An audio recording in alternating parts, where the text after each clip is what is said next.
एक बार की बात है, जादूपुर नाम के एक गांव में करतब दिखाती एक औरत एक रेड्डी के लिए गांव में आती है। आइए आइए मेहरबान कदरदान, खाइए रोहड़ा के ताजे ताजे केले। कभी खाए नहीं होंगे ऐसे केले, पीले पीले केले खाइए। ये कहकर रोहड़ा हाथों में 4 केले लिए उन्हें सर्कल में जोर जोर से हवा में उछालती हुई करतब दिखाती है, जिसे देखकर आसपास के सारे बच्चे अपने अपने मम्मी पापा से उस औरत के पास जाने की जिद करने लग जाते हैं।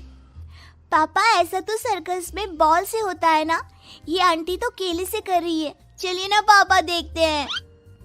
रोहड़ा एक पतली सी तार पर चलती हुई केलों से करतब दिखाती है।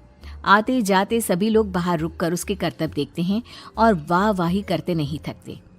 जैसे ही एक आदमी पास आकर उसे पैसे देने लग जाता है, तब वो कहती है, अरे नहीं नहीं साहब, मैं करतब तो बच्चों के मन को बहलाने के लिए करती हूँ। धंधा तो मेरा केले का है।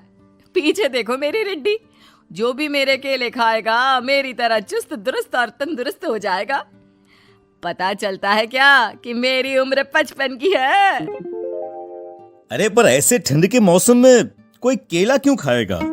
ये ऐसे वैसे केले नहीं है साहब, ये शरीर में गर्मी देते हैं, ठंड को दूर भगाए। जो भी रोहिणा के केले खाए।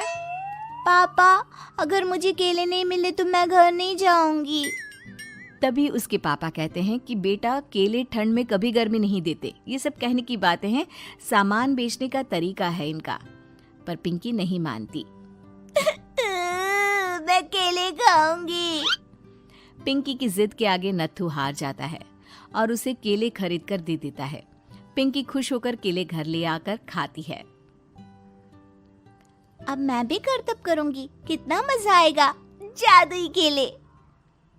पिंकी पहला केला खत्म भी नहीं करती कि वो बेहोश हो जाती है। दूसरे केले से एक काला धुआं आता है और रोहड़ा चुड़ैल बनकर बाहर निकल आती है। मेरे भूतिया केले बच्चे न खाए, ऐसा हो ही नहीं सकता। जादूपुर वालों, कब तक बचोगे? आ गई हूं मैं रोहड़ा, जिसका कोई नहीं कर सकता सामना। रोहड़ा पिंकी को गोद में उठाकर काले धुएं में कहीं गायब हो जाती है। शाम के वक्त नत्थू घर लौटता है और पिंकी को घर में ना पाकर उसकी माँ से कहता है, माँ पिंकी कहाँ है?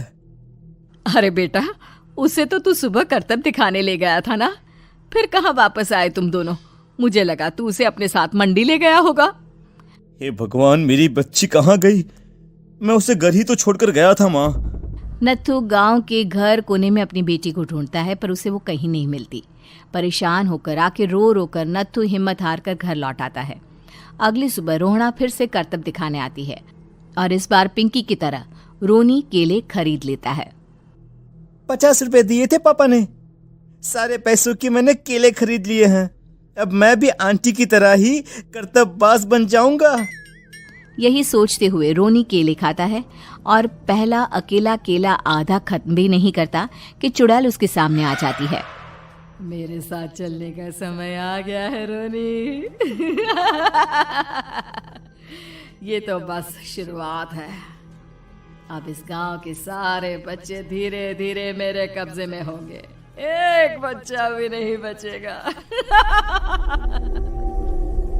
ये कहकर रोना रोनी को गोद में लेकर काले धुएं में अदृश्य हो जाती है।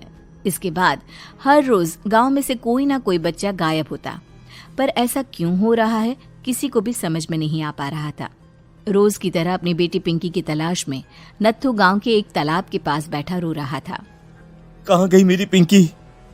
शकुंतला के जाने के बाद एक वही तो मेरा सहारा थी। अरे उसकी आत्मा कोस रही होगी मुझे कि मैं अपनी बच्ची को संभाल भी नहीं पाया। नत्थू ये कहता हुआ रो ही रहा था कि तभी तालाब में से उसे शकुंतला की आवाज सुनाई देती है। कहाँ थी तुम शकुंतला? हमारी बच्ची और सारे गायब हुए बच्चे रोहड़ा के कब्जे में हैं। वो बच्चों को जो केले देती है उससे बच्चे बेहोश हो जाते हैं और उसके कब्जे में आ जाते हैं और वो उन्हें ले जाकर काली दुनिया में ले जाती है। पर वो ऐसा क्यों कर रही है?